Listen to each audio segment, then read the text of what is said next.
Hello, hi students.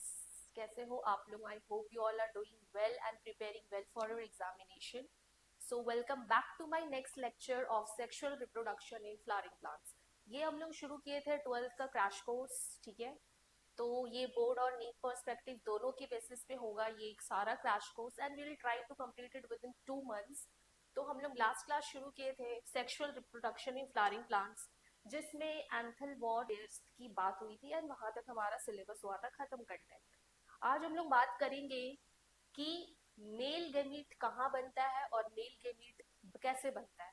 फिर next class में will be teaching हम लोग डिस्कस करेंगे कि कैसे फीमेल गेमीट बना एंड देन दोनों की पॉलिनेशन से हम लोग जाइगोट बनाएंगे. तो बात करते हैं कि एंथर वॉल लेयर्स. तो पहले हम लोग क्या पढ़े थे, एक क्विक रिवीजन करते हैं कि एंथर वॉल लेयर्स के बारे में क्या पढ़े थे.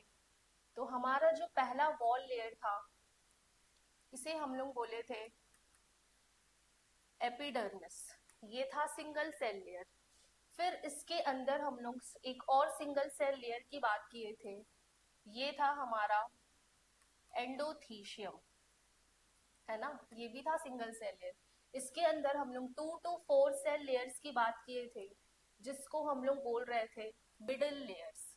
इसमें हम लोग, ये सिंगल सेल लेयर नहीं है, ये 2 to 4 लेयर्स के सेल है. ये था हमारा मिडल लेयर्स. और अंडर में एक ऐसे यहाँ प्रेजेंट था हमारा क्या, माइक्रोस्पोरेंजियम, है ना. यहाँ पे प्रेजेंट था हमारा माइक्रोस्पोरेंजियम. और इसके बाहर जो हमारा लास्ट एंथर वॉल लेयर्स था, जो इसको ऐसे सराउंड किया हुआ था, ये भी सिंगल सेल लेयर था. ये था हमारा टेपिटम, जो कि बहुत इंपॉर्टेंट एंथर की वॉल की लेयर है, जो नरिशमेंट में हेल्प कर रहा था ये सेल की.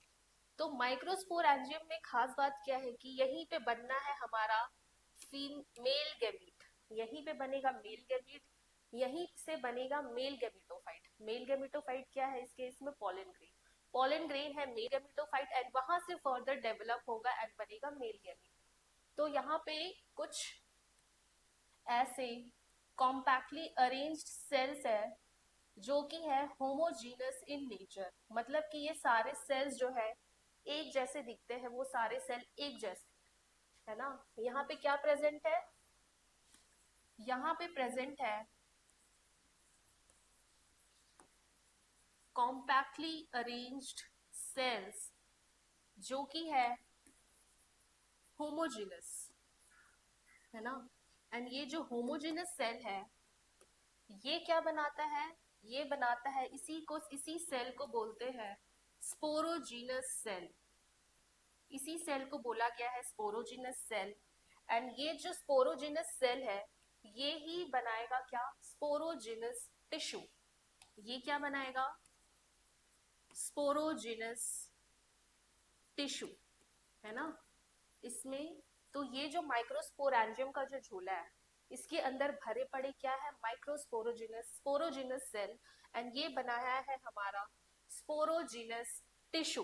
तो अब हम लोग बात करेंगे इसके एक सेल के बारे में, इसके एक सेल के बारे में पढ़ेंगे. एंड इस सेल से हम लोग देखेंगे कि कैसे बना है आगे मेल गैमीटोफाइट और मेल गैमीट. तो इसका जब एक सेल हम लोग यहाँ ले लेते हैं, है ना, ये हम लोगों ने एक सेल वहां का निकाल लिया है, ठीक है. तो देखते हैं ये एक सेल क्या करता है. इस एक सेल के नाम को दिया गया है पीएमसी या एमएमसी. पीएमसी का मतलब है पॉलन मदर सेल और एमएमसी का मतलब है माइक्रोस्पोर मदर सेल. एमएमसी का मतलब क्या है, माइक्रोस्पोर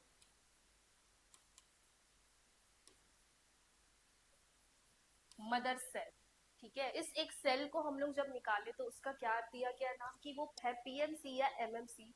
यानी कि इससे बनना है पॉलन ग्रेन, इसलिए ये पॉलन की मम्मी है, ठीक है, पॉलन मदर सेल. इससे बनना है माइक्रोस्पोर, तो इसे क्या किया गया, नाम दिया गया माइक्रोस्पोर मदर सेल. अब ये जो सेल है ये कैसा सेल है, इसका नेचर क्या है, कि ये है डिप्लॉयड इन नेचर, है ना। पूरा फ्लावर जो है एक स्पोरोफिटिक स्ट्रक्चर है, ठीक है। तो ये क्या है, जो पीएमसी और एमएमसी है, ये है डिप्लॉयड इन नेचर। ये डिप्लॉयड इन नेचर है, इनमें क्या होना है, इसमें होगा मियोसिस। और जब भी किसी सेल में मियोसिस होता है तो उसमें जो डिप्लॉयड है उसकी प्लॉइडी लेवल फिर क्या बन जाएगी, उसकी प्लॉइडी लेवल हो जाएगी एन, है ना। उसकी प्लॉइडी लेवल क्या हो जाएगी, एन। और ये जो एन बना है यही है हमारा माइक्रोस्पोर, यही है माइक्रोस्पोर। मतलब कि माइक्रोस्पोर मदर सेल या पॉलन मदर सेल, इसका जब सेल डिवीजन हुआ, इसकी जब मियोसिस हुई तो क्या बना, माइक्रोस्पोर, जो कि है हैप्लॉइड। और यही माइक्रोस्पोर जो है फर्दर बनाएगा पॉलन ग्रेन, है ना। यही माइक्रोस्पोर जो है वो फर्दर जाके क्या बनेगा, पॉलन ग्रेन। एंड इस पॉलन ग्रेन से फिर आ जाएगा हमारा मेल गैमेट। इससे हमें क्या मिल जाएगा, हमारा मेल गैमेट, जो कि आज का मेन कंटेंट यही है कि हमें मेल गैमेट बनाना है ना। तो आज हम लोग देखते हैं मेल गैमेट बनता कैसे। आई होप दिस इज क्लियर। आगे हम लोग देखते हैं मेल गैमेट कैसे। हम लोग पहले देखते हैं मियोसिस कैसे होता है ना। जैसे हम लोग बात किए थे,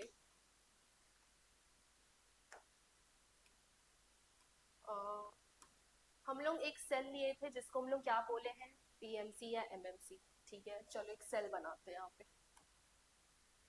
ये सेल है हमारा, इसे हम बोले ये है पीएमसी या एमएमसी। इसका नेचर क्या है, डिप्लॉयड। ये है, इसका नेचर है डिप्लॉयड, ठीक है। अब इसमें हम लोग क्या बोले कि इसमें होना है मियोसिस। अब मियोसिस क्या है, मियोसिस दो पार्ट में होता है, मियोसिस 1 और मियोसिस 2। मियोसिस 1 के बाद जब सेल डिवीजन होता है, जब सेल डिवाइड हो रहा है, मियोसिस 1 के बाद कितने सेल मिलते हैं, 2। जब मियोसिस 2 हो जाएगा तो 4 सेल मिलते हैं, है ना। तो ओवरऑल मियोसिस के बाद हमें कितने सेल्स देखने को मिलेंगे, 4 सेल। तो पहले हम लोग करते हैं यहाँ पे मियोसिस 1। पहले हम लोग यहाँ करेंगे मियोसिस 1। तो मियोसिस 1 के बाद कितने सेल बने, 2 सेल, है ना। मियोसिस 1 के बाद कितने सेल बने, 2 सेल। तो इनकी प्लॉइडी लेवल क्या होगी, एन। यहीं पे जो है इनकी प्लॉइडी लेवल क्या हो जाती है, एन हो जाती है, ठीक है। अब इसमें क्या होगा, इसमें होगा मियोसिस 2, इसमें होगा मियोसिस 2। अब मियोसिस 2 के बाद कितने सेल बन गए, 4। इसके बाद बन जाएंगे 4 सेल, ठीक है। इसके बाद बन जाएंगे 4 सेल। और जब ये चारों सेल जो है ना, ये लोग आपस में अटैच्ड है, चिपके हुए हैं। किससे चिपके हुए हैं, ये चारों सेल आपस में चिपके हुए हैं एक कैलोज नाम के चीज से, ठीक है। ये चारों आपस में चिपके हुए हैं एक कैलोज नाम की चीज से, ऐसे करके, है ना। ये क्या है हमारा, कैलोस। कैलोस से ये ऐसे चिपके हुए हैं, तो इसको बोला गया है माइक्रोस्पोर। ये है कैलोस, और इसको बोला गया है माइक्रोस्पोर टेट्राड। इसका क्या नाम दिया गया है, माइक्रोस्पोर टेट्राड। माइक्रोस्पोर टेट्राड क्यों है, क्योंकि ये अभी चारों सेल चिपके हुए हैं। ये चारों सेल अभी चिपके हुए, ये अभी अलग नहीं हुए हैं, इसीलिए इनको कलेक्टिवली बोला गया है कि ये है माइक्रोस्पोर टेट्राड। अब जब ये अलग हो जाएंगे, जब ये अलग हो जाएंगे, मतलब यहाँ पे जब कैलोज नहीं होगा, तो इनके अलग होने के बाद तब ये बनेंगे माइक्रोस्पोर्स। तब जब ये अलग अलग हो जाएंगे, अब हम लोग बोल सकते हैं कि हमारे पास आ गया है क्या, माइक्रोस्पोर, है ना। हमारे पास आ गया है माइक्रोस्पोर, जो कि है हैप्लॉइड इन नेचर, ठीक है। तो ये अलग कैसे हुआ, एक कैलेज नाम का चीज आया, एंड वो कैलेज ने क्या किया, इस कैलोस को तोड़ दिया, ठीक है। ये कैलेज टूट गया, फिर ये बन गया हमारा माइक्रोस्पोर, ठीक है। तो इससे हमें क्या मिल गया, हमें मिल गया माइक्रोस्पोर या माइक्रोस्पोर बना एंड इसके बाद बनेगा मेल गैमेटोफाइट और बनेंगे पोलन ग्रेन। ठीक है, तो ये हमारा मिल गया है हमें माइक्रोस्पोर। अब इस एक माइक्रोस्पोर से हमें बनाना है क्या, पोलन ग्रेन। तो देखते हैं पोलन ग्रेन कैसे बनता है। ठीक है, अब हम लोग देखेंगे कि माइक्रोस्पोर से पोलन ग्रेन कैसे बने। तो होता क्या है, हम लोग फिर से एक माइक्रोस्पोर उठा लिए, वहां से हम लोग उठाए हैं क्या,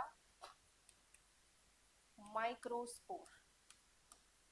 ठीक है, एक माइक्रोस्पोर है जिसकी प्लॉइडी लेवल क्या है, जिसकी प्लॉइडी लेवल है n। अब माइक्रोस्पोर में क्या होता है, माइक्रोस्पोर में बनेंगे स्पिंडल फाइबर्स, और वो स्पिंडल फाइबर कैसे बनेंगे, एसिमेट्रिक। ठीक है, इसमें बनेगा एसिमेट्रिक स्पिंडल फाइबर, इसमें बनेगा एसिमेट्रिक स्पिंडल फाइबर। अब एसिमेट्रिक स्पिंडल फाइबर का काम क्या है, क्रोमोसोम को अपनी तरफ खींचना। ठीक है, अब एसिमेट्रिक स्पिंडल फाइबर बना है, इसका मतलब क्या होगा, यहाँ पे जो माइटोसिस होगा, माइक्रोस्पोर में अब होगा माइटोसिस। ठीक है, तो अब जब एसिमेट्रिक स्पिंडल फाइबर बना है तो इनकी सेल डिवीजन भी कैसी होगी, एसिमेट्रिकल होगी। तो इसमें होगा एसिमेट्रिक माइटोटिक डिवीजन। इसमें क्या होगा, एसिमेट्रिक माइटोटिक डिवीजन। अब एसिमेट्रिक माइटोटिक डिवीजन, माइटोसिस से कितने सेल बनेंगे, दो। एसिमेट्रिक है तो क्या वो सेल सेम जैसा होगा, नहीं, एक साइज, एक सेल बड़ी बनेगी, एक सेल छोटी बनेगी। तो देखते हैं वो सेल कैसे बना। सेल कैसा बना, दो सेल बने, एक सेल बनी बड़ी, एक सेल बना छोटा, है ना। तो यहाँ पे वो दो सेल बना लेते हैं, ये है बड़ी सेल। ठीक है, ये है बड़ी सेल। इस सेल का नाम दिया गया है, क्या दिया गया इस सेल का नाम, वेजिटेटिव सेल। इस सेल का नाम दिया गया है वेजिटेटिव सेल। वेजिटेटिव सेल या ट्यूब सेल। ट्यूब सेल क्यों, क्योंकि इसी से बनेगा पोलन ट्यूब, है ना, इसी से बनेगा पोलन ट्यूब, इसीलिए इस सेल का नाम है वेजिटेटिव सेल या ट्यूब सेल। अब इसके अंदर, इसके साइटोप्लाज्म में एक सेल है, इसके साइटोप्लाज्म में एक सेल है यहाँ पे, है ना, इसके साइटोप्लाज्म में यहाँ पे एक सेल है। ये सेल कैसा है, इसके अंदर पड़ा हुआ है, काइंड ऑफ ऐसा। ठीक है, इस सेल का नाम दिया गया है, इस सेल का नाम क्या है, जेनरेटिव सेल। इस सेल का नाम है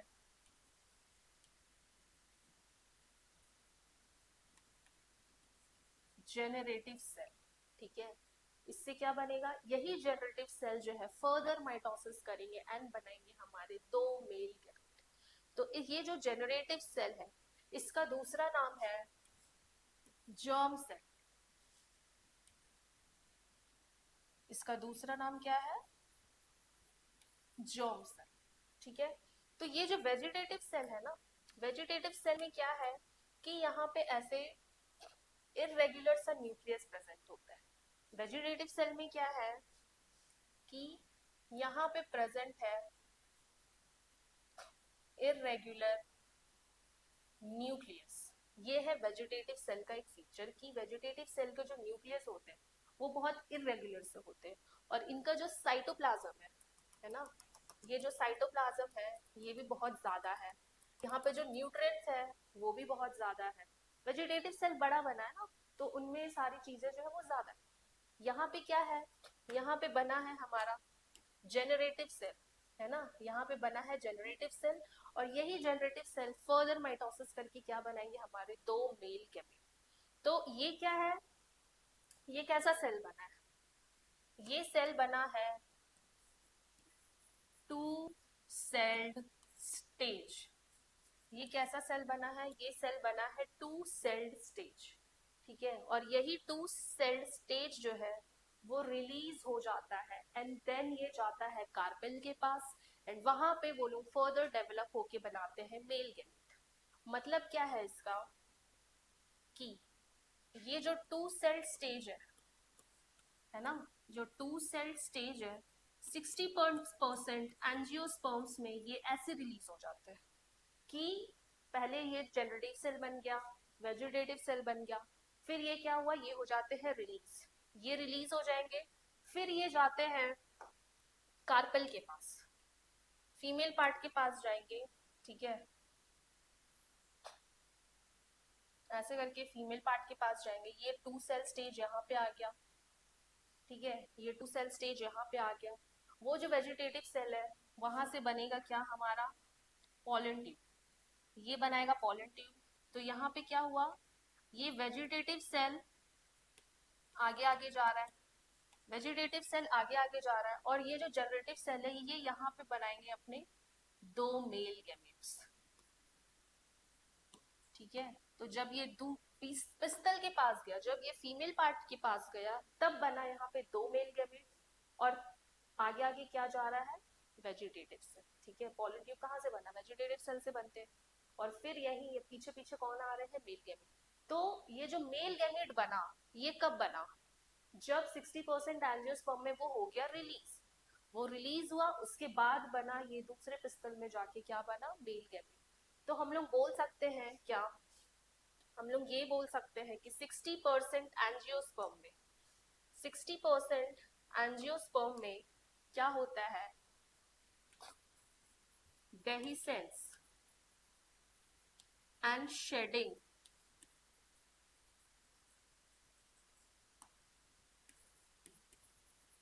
occurs at 2-celled stage, ये इंपॉर्टेंट है ना। तो डेहिसेंस एंड शेडिंग जो है वो कब अकर हुआ, 2-celled स्टेज में, कहाँ पे, 60% एंजियोस्पर्म्स में, 60% एंजियोस्पर्म में हुआ ये सी, ठीक है। तो 40% एंजियोस्पर्म में क्या होगा, 40% एंजियोस्पर्म में क्या होता है, 40% एंजियोस्पर्म में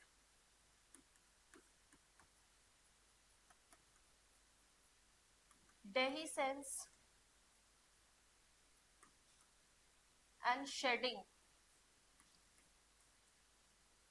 occurs at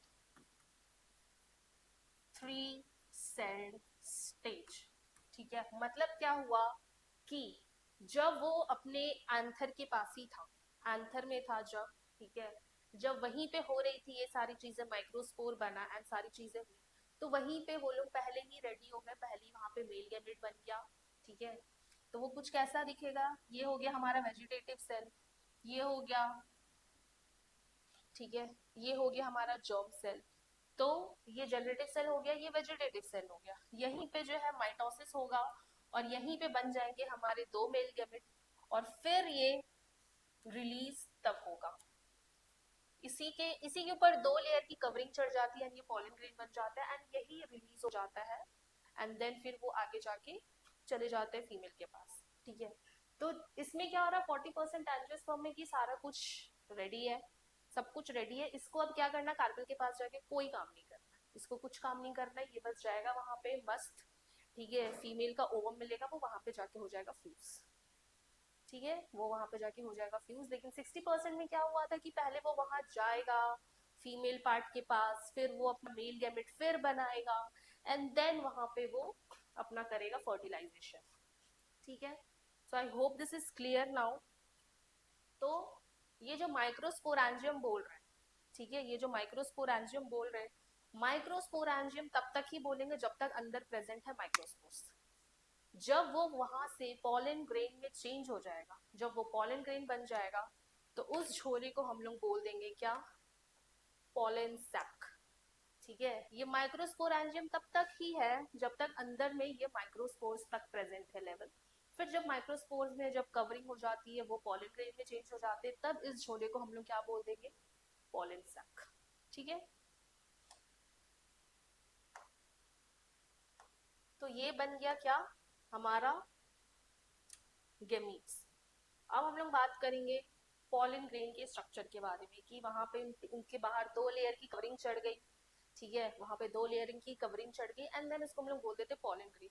तो पॉलन ग्रेन एक्चुअली दिखता कैसा है, पॉलन ग्रेन एक्चुअली इसके फीचर्स क्या है तो देख लेते हैं।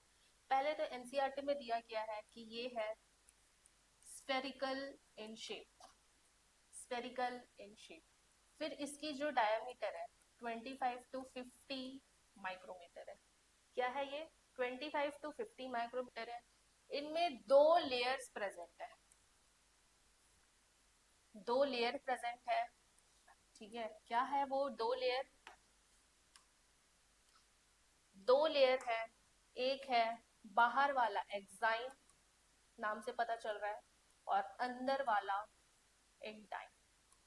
ठीक है, इनमें बाहर दो लेयर प्रेजेंट है, बाहर वाले को बोला गया है एक्साइन, अंदर वाले को बोला गया है क्या? एंटाइन। तो एक्चुअल में पॉलन ग्रेन कैसा दिखता है, बनाते इसका structure.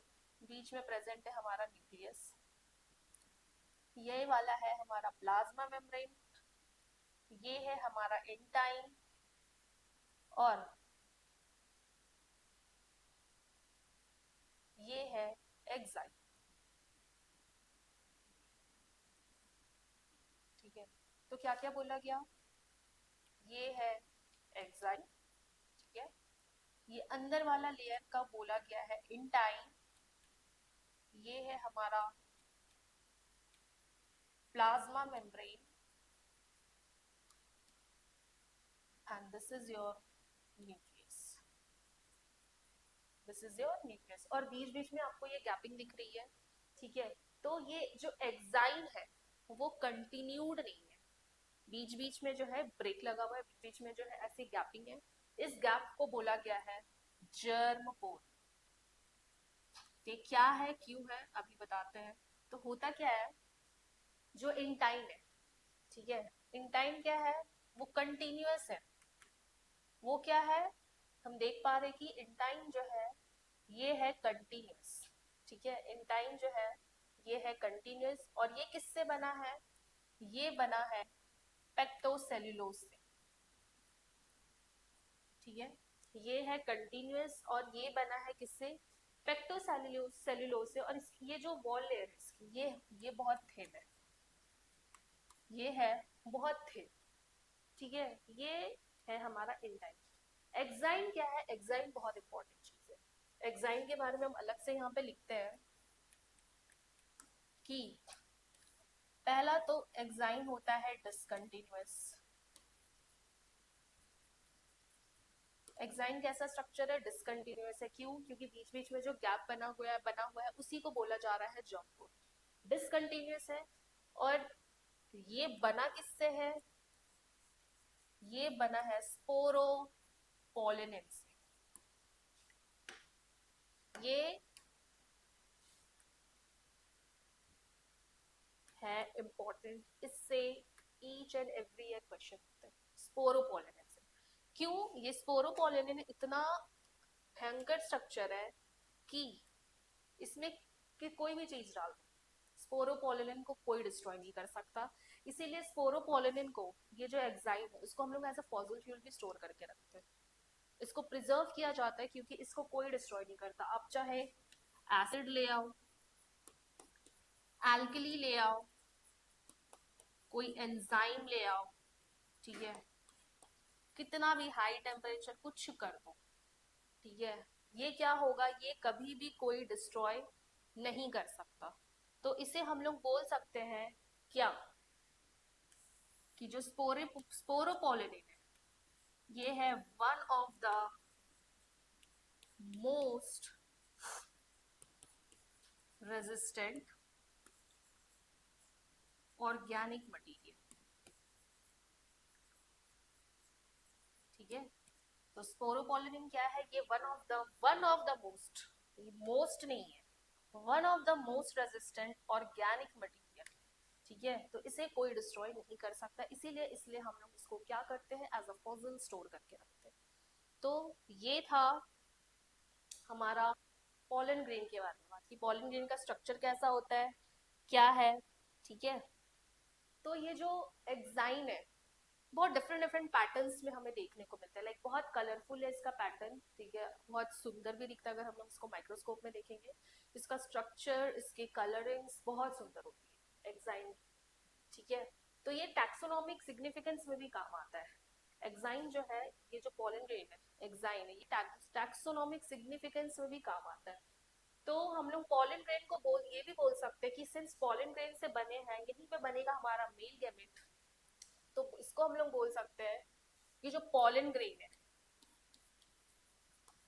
In case of flower, pollen grain को ही बोला गया है मेल गैमेटोफाइट। ठीक है, इसी को क्या बोला गया है, मेल गैमेटोफाइट। तो हम लोग ने माइक्रोस्पोर से अपना मेल गैमेट बना दिया, उसमें हम लोग लेयरिंग चढ़ा दिए, इसमें हम लोग पोलन ग्रेन बना दिए। अब ये रेडी है पॉलिनेट होने के लिए। 60% एंजियोस्पर्म में 2 सेल स्टेज में रिलीज हुआ था, 40% एंजियोस्पर्म में 3 सेल स्टेज में रिलीज हो गया था हमारा पोलन ग्रेन। ठीक है, अब हम लोग बात करते हैं पोलन ग्रेन से कुछ रिलेटेड टर्म्स के बारे में। एक होता है हमारा पोलन एलर्जी। ठीक है, पोलन एलर्जी जो है ये बहुत हमें देखने को मिलती है। क्या है, severe grains of pollen many species especially anemophilous plants cause allergies and bronchial afflictions, है ना, in some people often leading chronic respiratory disorders like asthma and bronchitis. Examples of pollen plant causing pollen allergy क्या है हमारा, parthenium carat. ये जो parthenium दिख रहा है ना, ये क्या हुआ था, ये इंडिया में एज अ कॉन्टामिनेंट आया था। ठीक है, बाहर से जो है हमारे देश में कुछ वीट इंपोर्ट हुए थे, इंपोर्ट होने के बाद क्या हुआ कि ये पार्थेनियम उसके साथ साथ आ गया एज अ कॉन्टामिनेंट, और तब से ये वाला हम लोग बहुत we can see this everywhere. ठीक है, तो ये पार्थेनियम जो है बहुत इजीली देखने को मिल सकता है, और इसके पॉलन से जो है बहुतों को पॉलन एलर्जीज होती है। एक है हमारा एमेरैंथस, इससे भी होता है पॉलन एलर्जीज। एक है चिनोपोडियम। ठीक है, तो ये कुछ ऐसे प्लांट है जिसके पॉलन ग्रेन से यूजुअली लोगों को पॉलन एलर्जीज होती है। नेक्स्ट है हमारा पॉलन प्रोडक्ट्स। क्या है कि पॉलन से बहुत सारी प्रोडक्ट बनती है जिससे लोगों को मिलता है न्यूट्रिशन। ठीक है, जैसे कि वो क्या है, वो है rich in nutrients. Pollen consumption has been claimed to increase the performance of athletes and race horses. जो हम लोग हॉर्सेस को रन करवाते हैं रेस, और जो एथलीट है स्पेशली बाहर वाले, ठीक है, वो लोग क्या करते हैं, ये पॉलन प्रोडक्ट्स कंज्यूम करते हैं। क्यों, क्योंकि ये न्यूट्रिएंट से भरा हुआ है। In Western countries, a large number of pollen products in the form of tablets, syrups are available in market. Next है हमारा पॉलन वायबिलिटी। वायबिलिटी का मतलब है, वायबिलिटी का मतलब है एक्सपायरी। एक्सपायरी क्या मतलब है इसका, कि पॉलन जो है, जो पॉलन ग्रेन बना तो उसकी कुछ एक्सपायरी डेट है। ऐसा नहीं कि आज अगर पॉलन ग्रेन बना है, ठीक है, तो उसको सालों साल तक यूज किया जाता है। ठीक है, तो इनकी अपनी कुछ एक्सपायरी डेट होती है कि कोई विद इन आवर्स में ही उस पॉलन ग्रेन को जाना पड़ेगा फीमेल के पास, तभी वो पॉलिनेट होगा, तभी वहां से आगे रिप्रोडक्शन होगा। ठीक है, कुछ का बहुत टाइम होता है, कुछ कुछ दिन लगाते हैं, तो सबकी अपनी एक्सपायरी डेट होती है। The period for which the pollen grains retain the ability to germinate on landing on the stigma is called pollen viability. It is highly variable and depends on prevailing temperature and humidity. Pollen viability period जैसे 30 minutes है ना, ये है rice और wheat में। कुछ ऐसे है लेग्यूमिनेसी, यहाँ पे रोजारेसी है, और यहाँ पे सोलनेसी, तो इनमें कुछ मंथ्स भी होते हैं। ठीक है, ये क्या है, कुछ मंथ्स तक जो है इनकी वायबिलिटी रहती है। फिर है हमारा पॉलन बैंक। पॉलन बैंक, जैसे सीमन को स्टोर करके रखा जाता है, ठीक है, हम लोग सीमन को स्टोर करके रखते हैं उनके बैंक में, सीमन बैंक में, वैसे ही पॉलन ग्रेन्स को भी स्टोर करके रखा जा सकता है, तो उसको बोला गया है pollen bank. Storage of pollen grains for years in liquid nitrogen, किसमें स्टोर किया जाता है, लिक्विड नाइट्रोजन में। किस टेम्परेचर में, -196 डिग्री सेल्सियस में। For later use in plant breeding programs is called as cryopreservation. These centers for storage of pollen are called pollen banks. ठीक है, तो अभी हम लोग पढ़ेंगे एनसीईआरटी में कि क्या पढ़ाया गया पॉलन ग्रेन्स के बारे में, देखते हैं। Structure of microsporangium. In a transverse section, a typical microsporangium appears nearing circular in outline. तो जब हम लोग माइक्रोस्पोर का स्ट्रक्चर देख रहे थे, ठीक है, इसमें हम लोग बोले थे कि अंदर बहुत सारे ऐसे ऐसे स्पोरोजिनस सेल्स है, स्पोरोजिनस टिश्यूज है. जब हम लोग इसको बाहर से देखे तो वो कैसा दिखा? Circular in outline. It is generally surrounded by 4 wall layers, जो हम लोग बात कर चुके हैं. किससे? एपिडर्मिस, एंडोथीशियम, मिडल लेयर्स और टेपिटम. ठीक है.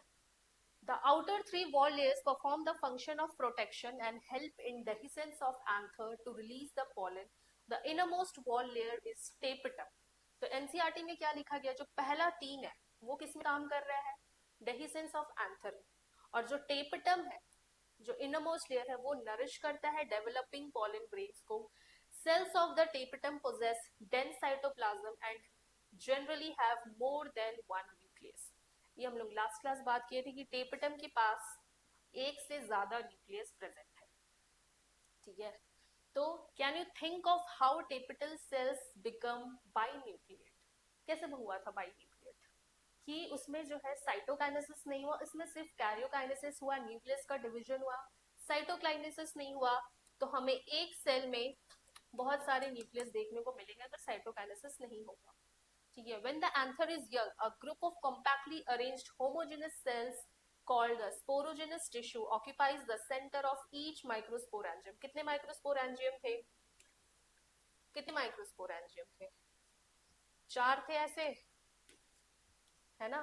4 ऐसे माइक्रोस्पोरेंजियम प्रेजेंट है. माइक्रोस्पोरोजेनेसिस का मतलब क्या है? माइक्रोस्पोर का फॉर्मेशन, जो हम लोग माइक्रोस्पोर बनाए थे. As the anther develops, the cells of the sporogenous tissues undergo meiotic divisions to form microspore tetrads. है ना? हम लोग देखे, क्या देखे कि जो स्पोरोजिनस का जो सेल है, जो पीएमसी या एमएमसी था, उनमें हुआ था क्या? मियोसिस. और वो मियोसिस से क्या बना?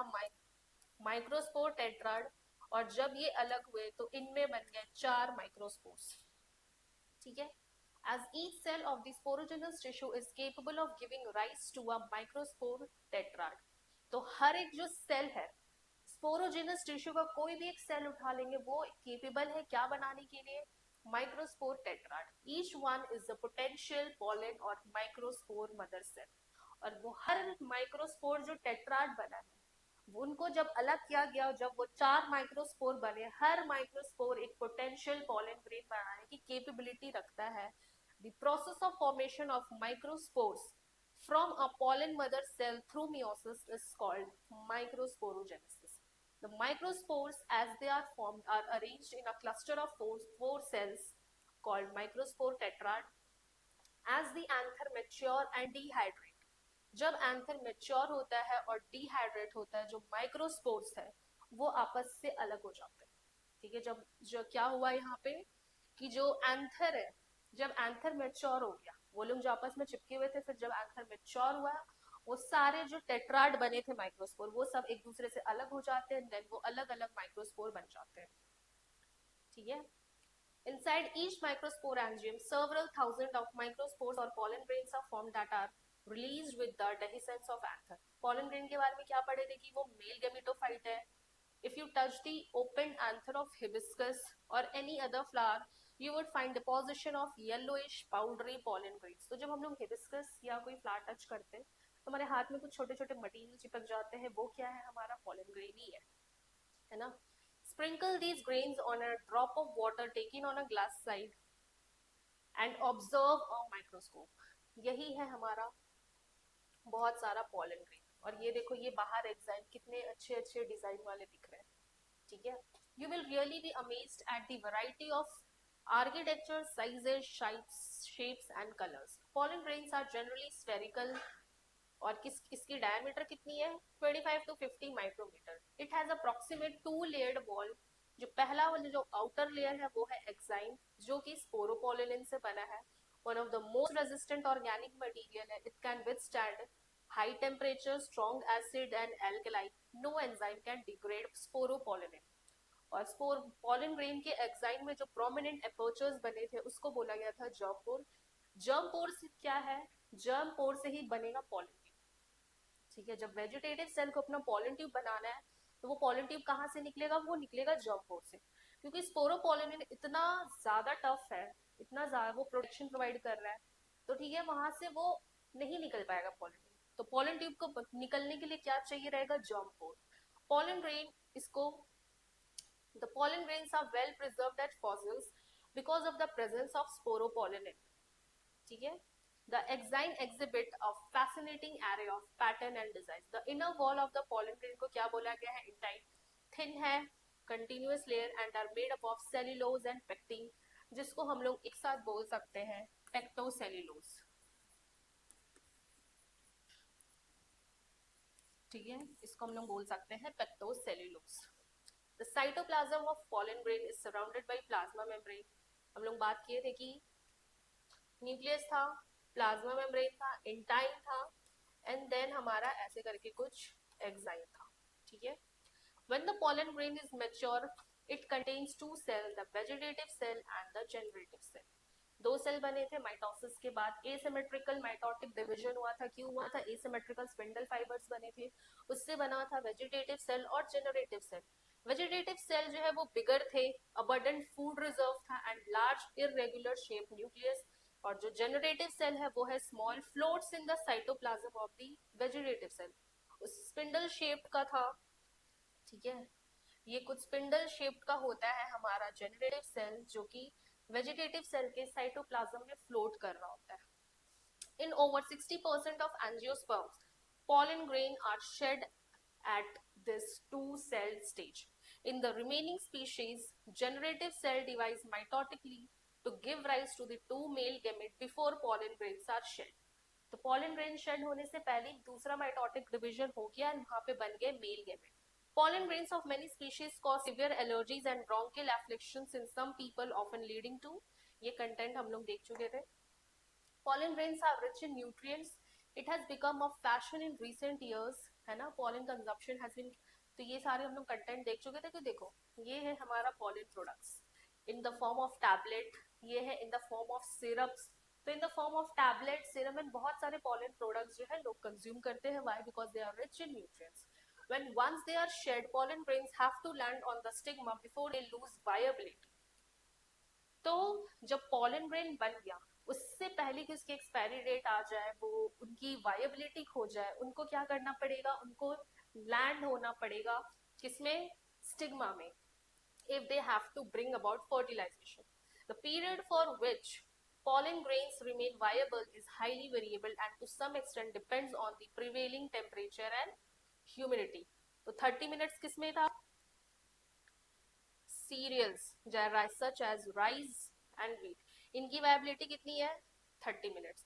कुछ ऐसे फैमिलीज है, रोजाएसी, लेग्यूमिनेसी एंड सोलानेसी, इनकी जो वायबिलिटी है वो मंथ्स तक, महीनों तक रहती है, ठीक है। You may have heard of storing semen, sperms of many animals and including humans for artificial insemination. Artificial insemination क्या होता है, सीमेन स्टोर किया जाता है, फिर आगे वहां पे फर्टिलाइजेशन करवाई जाती है।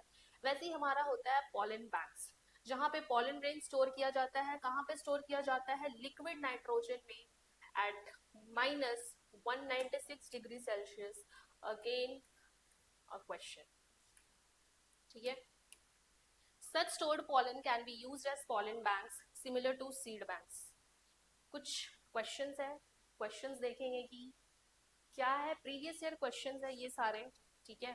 तो देखते क्वेश्चन क्या है पहला, which part of the reproductive structure produces both enzyme and hormone? Enzyme और हार्मोन कौन सा स्ट्रक्चर बना रहा है, तो इसका होगा हमारा आर्कियोस्पोरियम, मिडिल लेयर, टेपिटम और एंडोथीशियम। तो इसमें से स्ट्रक्चर कौन बना रहा था, बोथ एंजाइम और हार्मोन का, tapetum.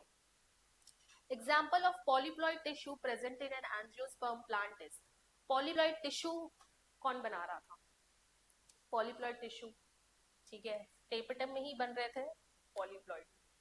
Essential whorl of a flower, essential whorl किसको बोला गया है, एंड्रोशियम और गाइनोशियम को। Sporopollenin is found in, sporopollenin कहाँ फाउंड किया गया था, एक्साइन में। In some members of which of the following pairs of families pollen grains retain their viability for months? For months, अभी हम लोग देखें ये है नीट 2021 का क्वेश्चन। फॉर मंथ्स इस वायबिलिटी किसकी थी? तीन फैमिलीज के बारे में हम लोग पढ़े थे। तीन फैमिलीज क्या था? रोजाइसी, लेग्यूमिनेसी एंड, इसमें तो यही है answer. Pollen grains can be stored for several years in liquid nitrogen। किस टेम्परेचर में स्टोर किया गया था? नीट 2018 का क्वेश्चन है। -196 डिग्री सेल्सियस।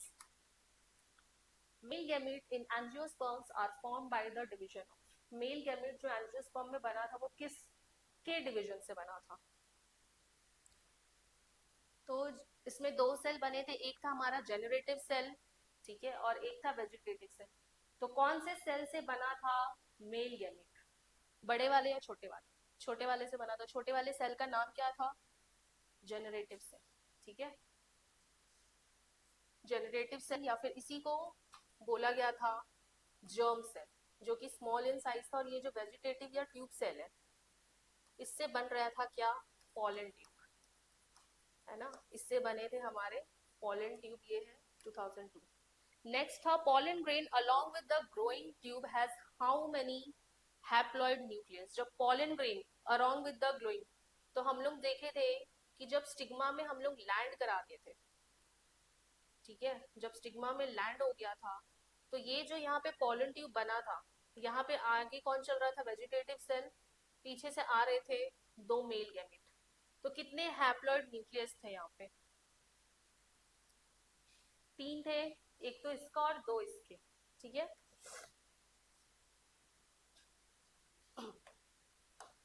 ठीक है, so thank you students, I hope you are liking this channel, so make sure you subscribe and like. Thank you.